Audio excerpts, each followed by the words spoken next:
Esta segunda hora y nuestra conversación con la persona luminosa que nos acompaña con este Imagine de John Lennon, un himno sin duda que nos lleva a saludar a nuestro invitado hoy, al médico intensivista y catedrático, el doctor Sergio Ruiz, que además va a ser próximamente medalla de oro de la ciudad de Las Palmas de Gran Canaria. Hijo predilecto, pero podía ser también medalla de oro, hijo predilecto de la ciudad de Las Palmas de Gran Canaria por esos méritos. Doctor, ¿qué tal? Bienvenido. Muchísimas gracias, encantado que me tengan aquí. Bueno, abrimos con Imagine de John Lennon. ¿Por qué has elegido esta canción? Es que es el mundo utópico al que aspiramos todos los médicos, ¿no? O sea, es el gran himno, yo creo que del siglo XX, así como que celebramos hace poco, como sabe, el 200 años de la novena de Beethoven. Pues yo creo que el siglo pasado está marcado por el mundo utópico de John Lennon, que además murió, como tú sabes, de una forma cruel, con 40 años asesinado en Nueva York. ¿Cuándo decide Sergio Ruiz que quiere dedicarse a la medicina? Eso es una buena pregunta. Probablemente desde que era niño. ¿Y sabes por qué? Mi madre tenía, en aquella época no era como ahora, era más difícil de diagnosticar, unas hemorragias por miomas uterinos y eran difíciles de controlar. Pero no era solo la hemorragia, la metorragia que se llama por el mioma uterino, sino que le condicionaba unas taquiarritmias cardíacas que también en aquella época había pocos fármacos y era difícil de tratar. Tuve que ir hasta Barcelona a que lo trataran porque un tío mío vivía allá, etcétera, ¿no? Y yo viendo la recidiva de la taquicardia, lo mal que lo pasaba mi madre, yo tenía como una ansia, entre comillas, de ayudarle. Yo creo que ese fue el origen de la vocación. ¿Qué edad tenía ahí más o menos usted? Chiquitito, podría tener 8 o 9 años. Es decir, que con esa edad ya determinaba esa vocación que se mantiene en el tiempo, o hay algún momento en la adolescencia de duda o lo mantiene. Jamás. O sea, yo tengo claro que o era médico o no podía hacer otra cosa. O sea, eso siempre lo tuve muy claro. Y lo de medicina intensiva, esta intensivista, esta disciplina que igual la gente no conoce tanto. Sí, pero el COVID nos puso en primer plano. Hace 5 años parece que descubrimos, entre otras cosas, lo que era esta disciplina y lo importante también de esta medicina, doctor. ¿Sabes por qué? Porque es una especialidad intrahospitalaria. Nosotros no damos altas a la calle, damos altas a otras partes del hospital e ingresamos de urgencia o de plantas o de otros hospitales. Como tú sabes, el de Green es el hospital de referencia para muchas cosas, para cirugía cardíaca, para trasplantes, etcétera. Y nos mandan de toda Canarias a veces enfermos a nosotros, ¿no? Pero lo de intensivo, sí, es como una medicina interna de agudos y de crónicos agudizados que, bueno, a mí, yo empecé como residente de medicina interna, probé el MIR y fui residente de medicina interna, pero después yo me di cuenta que aquello era un poco lento para mí, que yo quería resolver más rápido los problemas. Y como en aquella época en El Pino había una gran unidad de cuidado intensivo, muy grande para la época, que la dirigía el doctor José Luis Manzano, un gran maestro en la medicina, pues yo quedé encandilado cuando vi aquello y ya aquello definió por completo lo que yo quería hacer. ¿Y cómo es hoy? ¿Cómo ha cambiado desde que comenzó y aquello que vio en la Clínica Alpino a lo que se ve, por ejemplo, hoy en el Hospital Universitario de Gran Canaria, doctor Negrín? Primero te voy a hacer una reflexión que yo le he oído alguna vez a José Luis, que a mí siempre me hacía mucha gracia, porque él decía, desde que yo hacía este tipo de medicina, se moría el 20%. Me refiero en un sitio moderno, contemporáneo, occidental, etcétera, ¿no? Tú, un montón de años después, ¿cuál es tu mortalidad? 20%. ¿Qué es lo que ocurre? Que ha cambiado la complejidad de los enfermos. Los enfermos enormemente graves, inmunodeprimidos, trasplantados que tenemos ahora no existían antes, simplemente no llegaban. Y la mortalidad era aquella proporcional a lo que tenían. Lo mismo ocurre ahora. ¿Qué es lo que ha cambiado? Pues todo. Él tenía un esbozo de informatización que nosotros le hemos avanzado a grandes megabases de datos. Tenemos fuertemente informatizado y modernizada la UBI y eso, bueno, se ha llevado tiempo y trabajo. Y probablemente el mismo COVID nos ayudó mucho porque se invirtió. Nosotros, por ejemplo, llegamos a estar antes del COVID, todavía, 30 años después, teníamos los monitores Hewlett Packard del Pino. Eran buenos, seguían funcionando, pero no tenía la complejidad ni la tecnología que tienen los actuales. El COVID nos permitió modernizarlo en respiradores y en monitores y en mucho material que era muy necesario tener. No solo nosotros, los grandes hospitales de Canarias.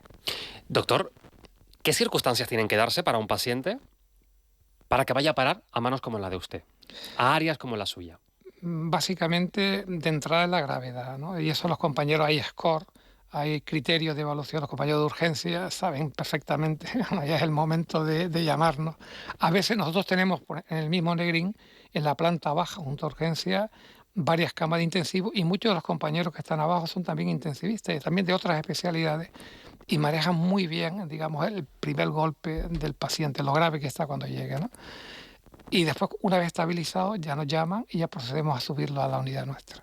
Eso es, y en las plantas es algo parecido, o sea, independientemente del paro cardíaco que tiene su camino, de sus alarmas, sus sistemas de reanimación, etcétera, intrahospitalarios, eh, cuando un enfermo se agrava, también hay unos indicadores que te dicen que se van a agravar y ya contactan contigo y ya tú lo vas evaluando, y a veces mucho más crítico, ¿no? Se para, te llaman, tienes que bajar y tienes que subir.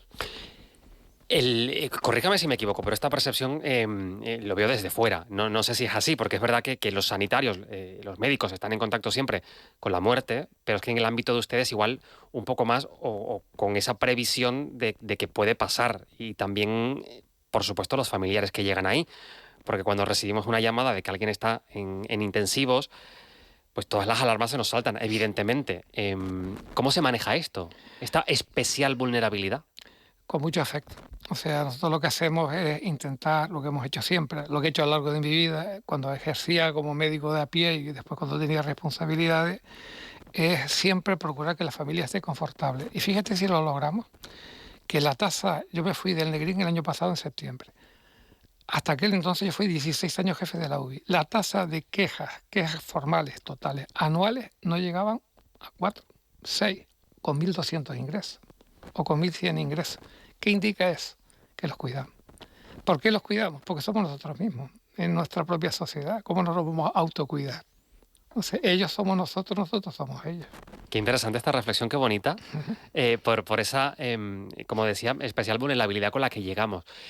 Con toda esta experiencia, con todos estos años en esa primera línea, doctor, ¿hay algún aprendizaje vital que dé precisamente esa primera línea de batalla? De estar, bueno, pues muchas veces sin una respuesta igual que darle a esa persona desesperada, a esa madre, a ese hijo, a esa pareja que está ahí, con toda la incertidumbre, delante de un barranco y diciendo, ¿qué va a pasar? Yo lo que he aprendido con los años, y eso también lo he aprendido de mi mujer, ella es la jefa de radio del Negrín, porque también trata a muchos enfermos y muchos lo hemos tratado en conjunto, somos un pequeño team dentro del equipo. He aprendido que la esperanza no se le puede quitar a nadie, aunque se vaya muriendo 3 horas. Eso es un tremendo error. O sea, siempre que el ser humano no se maneja sin esperanza y sin ilusión, es imposible. O sea, eso tiene que estar perpetuamente allí y uno tiene que morir en paz. Y nosotros sabemos cuando la muerte es irreversible.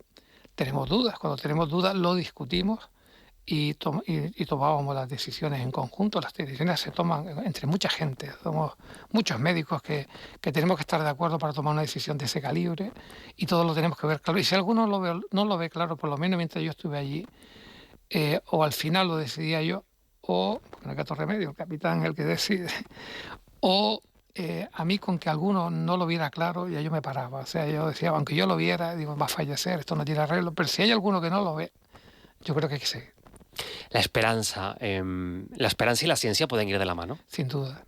Sin duda, es más, yo creo que la medicina que hacemos es científica, ¿no? Es claramente basada en la evidencia y en lo que llaman ahora la medicina de precisión o personalizada, que es lo que han hecho siempre los médicos. Los médicos cogen toda la información, desde la que te la proporciona cualquier megabase de datos, inteligencia artificial, machine learning o lo que quieras, y eso no deja de ser una herramienta. Ahora, el que decide eres tú, y el que está ahí es él o ella, o quien quiera que él ser. Entonces hay que atender a la gente, pensárselo bien, hablar con lo que ellos quieren, porque nosotros, es muy curioso nuestro oficio, porque no nos conocen los enfermos. ¿Sabes quién los conoce? Los familiares. Claro. Cuando van por la calle, ese era tu médico, ese fue el que te trató, ese fue el señor que te ayudó a curarte con sus compañeros.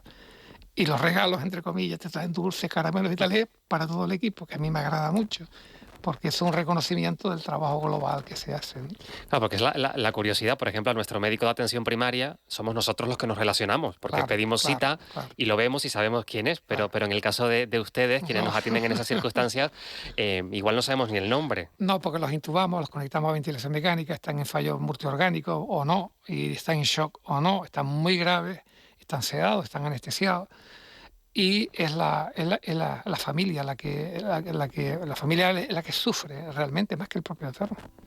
El enfermo después ya puede tener síndrome post-cuidados intensivos por todo lo que pasó, porque a lo mejor no lo sedamos bien o lo que fuera, y eso es así. Hablando de sacar tristeza, Neil Diamond sacando su tristeza desde el alma al cantarla. Es Sounds and Blues, como tú bien sabes.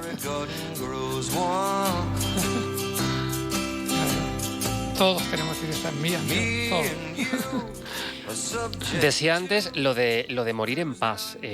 No sé si se dan circunstancias en esa trayectoria, además que puedan compartir ustedes, quienes están en esa línea, en esa medicina intensiva, de familiares, de ese círculo cercano o de pacientes con conciencia en algún momento que tienen miedo, que comparten esas cuentas pendientes. Sé que me voy a morir y llega ese comunicado de esto va a pasar.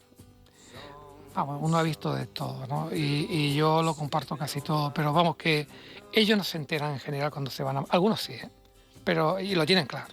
Y además lo aceptan porque al final es que lo tienes que aceptar. Pero que no es fácil. Cuando más joven eres es más complicado, ¿no? Pero que a la familia en general, si haces su trabajo bien y si eres sobre todo sincero, y ellos lo perciben enseguida, nunca hay problema. Exóticamente sí recuerdo algún problema con alguna familia especial, con el COVID, que es que no la aceptaba, ¿no? Eran negacionistas, era muy complicado. Pero eso ya son los extremos de la campana de Gauss. O sea, la gente en su inmensa mayoría, es más el pueblo canario, que es muy asertivo, que es el nuestro, es muy normal. Después están los extremos. Claro, los extremos, pues uno tiene que tratarlo como los outliers, ¿no? Los raros. No sé, doctor, si le habrá preguntado a algún familiar, por ejemplo, en una circunstancia así, de saber que puede producirse ese fallecimiento, ¿me puedo despedir? ¿Me está escuchando? Sí, y yo muchas veces les he dicho que no lo sé, que eso solo Dios lo sabe en caso de que exista, ¿no? O sea, que no tengo ni idea. Ahora, eso sí, yo lo hablaría.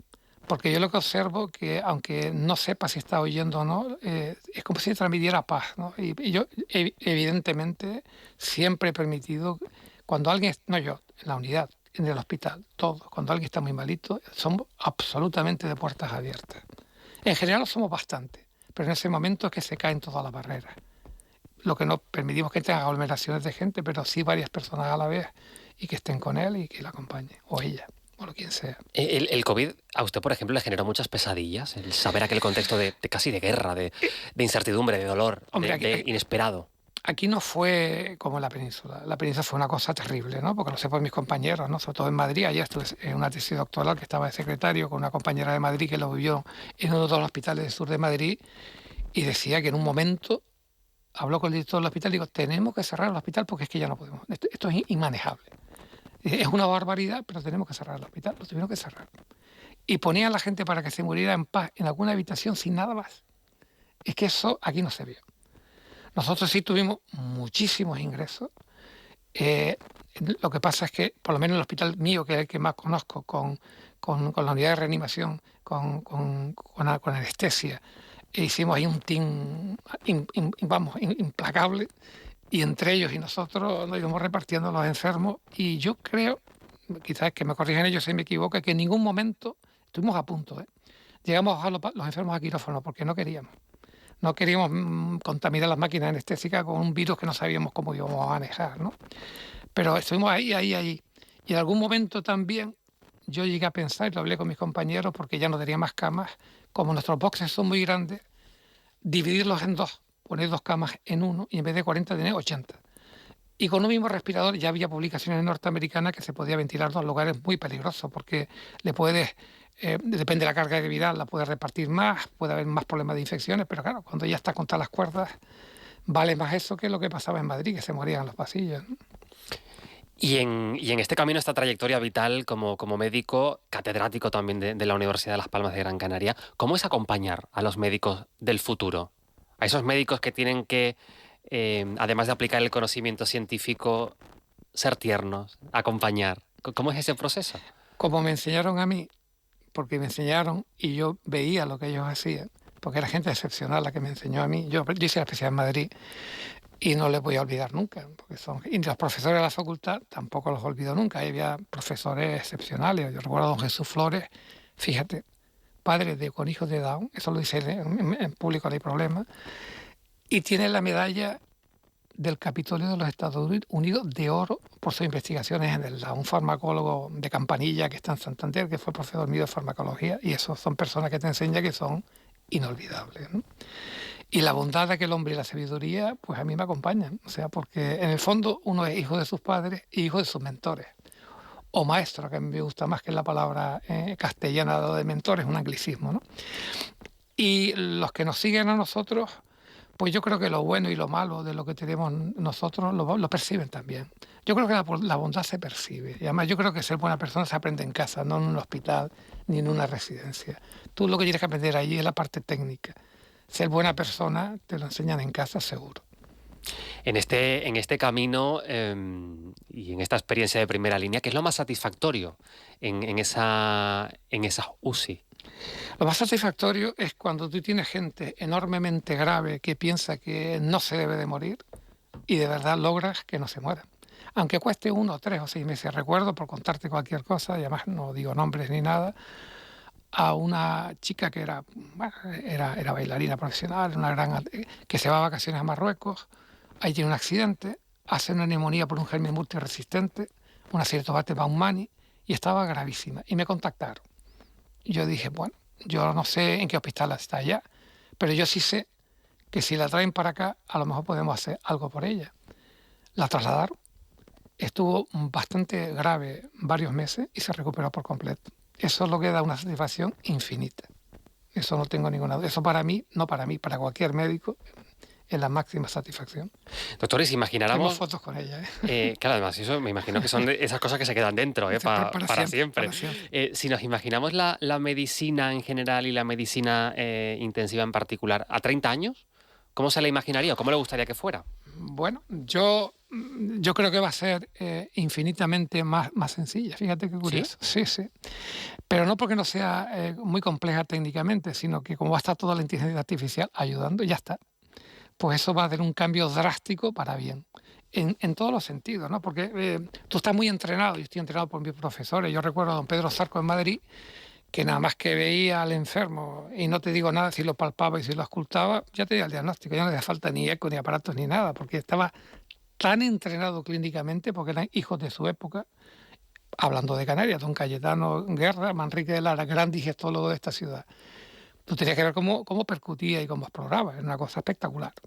Entonces, claro, eso se ha perdido en los médicos jóvenes. ¿Por qué? Porque no es necesario. Lo mismo el fonendo, que poco a poco va desapareciendo y el ecógrafo de bolsillo va sustituyéndolo.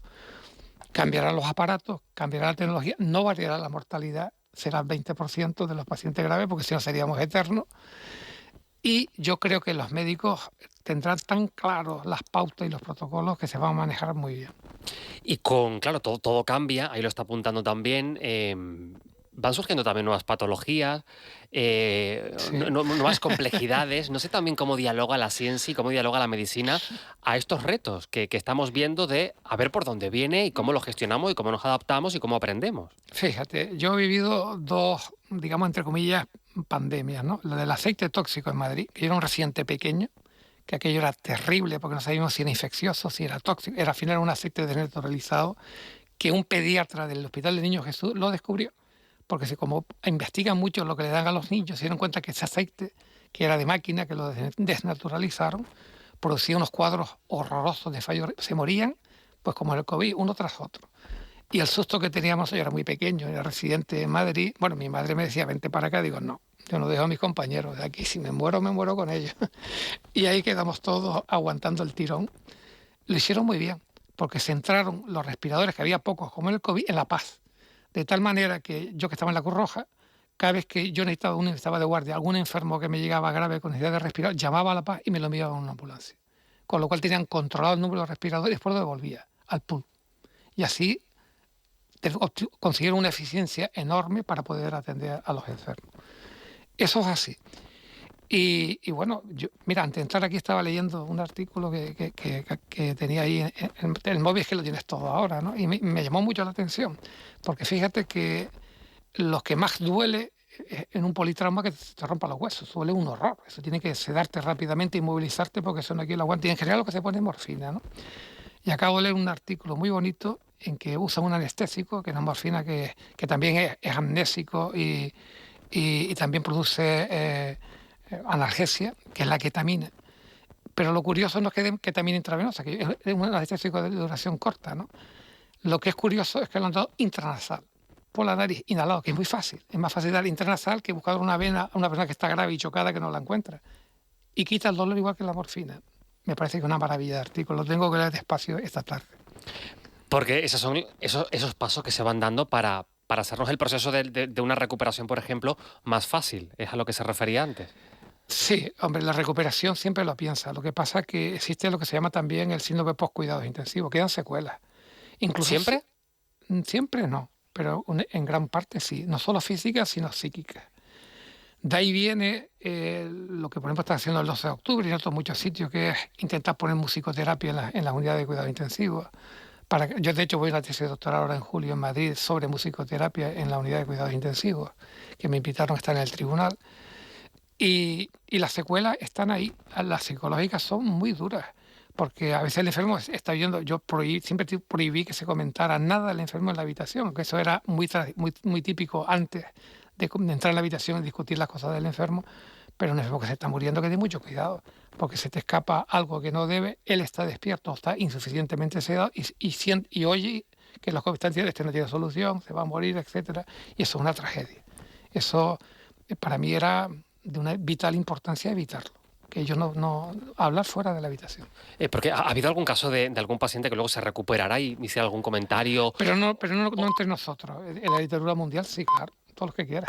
Pero entre nosotros no, porque eso fue una obsesión mía. Es que esa es la otra parte, la otra forma de cuidar, ¿no? Claro. El cuidar el entorno, el ambiente. Los cuidados globales, centrados en el enfermo, pero no como una forma de decir, no por poner siempre los enfermos sobre la mesa. A mí, cuando alguien me ponía los enfermos sobre la mesa, yo encendía todas las banderas rojas posibles, como dice la red flag de los americanos, Sí. ¿no? Porque no me gusta que se pongan los enfermos en la mesa, porque eso es como el valor del cuartel. Yo hice el cuartel, se le supone. O sea, eso es innegociable para un médico. No me vengas a decir que el enfermo está ahí, ya lo sé. Lo sabemos todos, sino que hacemos aquí. Y si eso no es así, yo no participo. ¿Y eso se va logrando? Yo creo que eso es cotidiano, es rutina. Lo que pasa es que, claro, como en todos los colectivos, hay gente extraordinariamente buena, la inmensa mayoría son muy buenos médicos y siempre hay 2 o 3 que, bueno, que recaen un poco. Doctor, ¿qué supone que la ciudad de Las Palmas de Gran Canaria dentro de sus fiestas fundacionales le nombre hijo predilecto? Me hubiera gustado que lo hubieran visto mis padres y mis suegros. Mi mujer ya lo ha visto, y mis hijas y mis dos pequeñas nietas, ¿no? Yo como canario de Las Palmas, pues es una absoluta emoción. O sea, me parece, yo tengo algunos premios ahí, algunos europeos y de otro tipo, pero es que se sobrepasa todo, porque es nuestra ciudad, ¿no? Ya está, yo creo que eso es todo, ¿no? El de la tierra de uno. El de la tierra de uno, que es muy grande. Y que conste que yo adoro las 7 islas, ¿eh? Yo estoy en La Laguna, La Carrera, La Laguna es mi segunda ciudad, y yo quiero profundamente todas y cada una de las islas, son todas bellísimas. Como decía César Manrique, vivimos en un paraíso y no nos estamos enterando. Absolutamente, y además siempre vigentes esas palabras de César. Doctor, la voy a presentar a nuestra productora Elizabeth Santana. Hola Eli, buenas tardes. Buenas tardes. Hola, ¿cómo estás? Porque, doctor, siempre a nuestros invitados le sometemos a un test final. Así que Eli está en sus manos. Es fácil, la única condición es que tiene que responder lo más breve que pueda y ya está. Así que vamos para allá. Vamos adelante. ¿Qué palabra usa más a menudo en la UCI? Que usted recuerde. Vamos a estar tranquilos. ¿Qué objeto no puede faltar nunca en su bata, pijama, no sé lo que lleva usted cuando va a la UCI?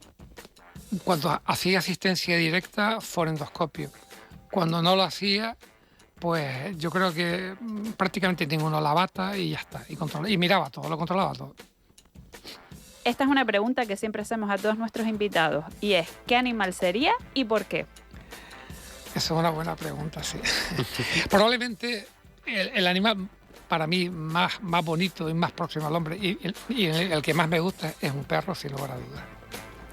Muy bien, pues estas son mis preguntas, pero ahora vamos a ir con la inteligencia artificial. ¿Cómo se lleva usted con ella? Bueno, negociamos. Empezamos uno con el ChatGPT, después hemos pasado al DeepSeek y ahora estamos con el Grok norteamericano, pero bueno, ahí vamos. Ah, bueno, pero entonces que la usa bastante. Bastante no. Tengo compañeros directos que son los que que me hacen y me pasan los documentos, pero me han prometido que la próxima semana me instalan uno de ellos en mi despacho. Ah, bueno, Me pues preguntaré yo ahora. a ver qué Me le... dicen que es el mejor compañero que hay cuando estás solo del despacho. Te pones a hablar con ella y lo pasas bomba. Pues sí, es verdad, ¿eh? A ver qué le parece la nuestra. A ver, Buenas tardes, soy Itaisa. Encantada de conocerte, Sergio. un placer. Bueno, ¿Estás preparado? adelante. ¿Qué es lo primero que piensa cuando empieza el turno en la UCI? Que tengo que trabajar mucho. ¿Cuál ha sido el momento más emocionante que ha vivido como intensivista?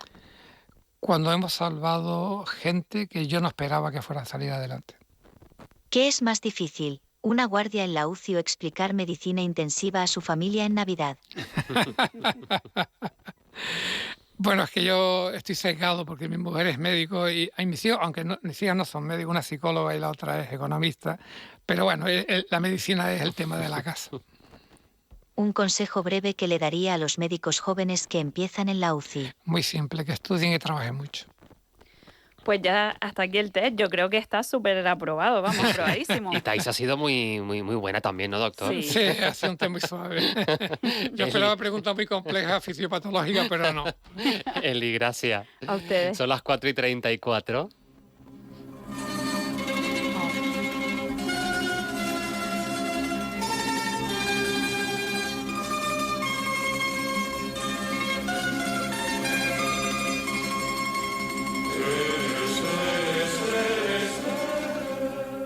Como la altisma, junto a la sequía,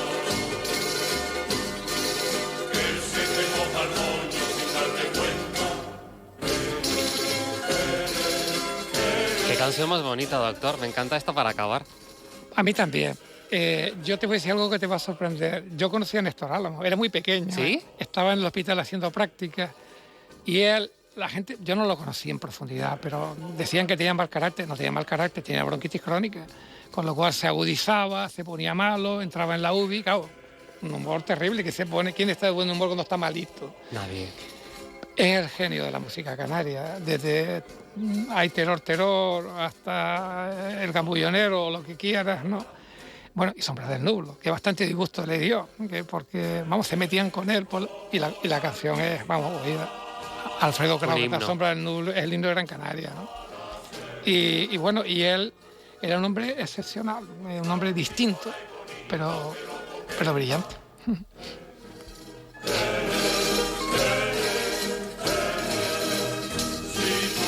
Los oyentes del programa lo sabrán porque yo lo digo mucho, pero hay una canción que usted ha nombrado ahora, que es la del Cambullonero, que a mí me cura, doctor. Yo me la pongo en el coche, por ejemplo, y si yo tengo un día torcido, a mí me arregla. A mí somos costeros, pero vale, es similar. Porque la música también puede curar. Y te conté lo de la musicoterapia en la UBI, que está ahora un poco introduciéndose cada vez más. Y yo creo que la música para el pueblo canario es consustancial. Nuestra música es muy especial, ¿eh? Doctor, le agradezco mucho que haya venido hoy a nuestro programa a celebrar esa trayectoria profesional, ese título que va a adquirir a partir del próximo lunes en ese acto de honores y distinciones como hijo predilecto de la ciudad de Las Palmas de Gran Canaria, de su ciudad. Y además me gusta mucho, y déjeme decirlo, que sea oyente del programa. Me hace muy feliz que una persona como usted también esté al otro lado. No solo soy oyente, lo disfruto. Qué maravilla, doctor. Vamos, es un placer. Muchísimas gracias, cuídese mucho.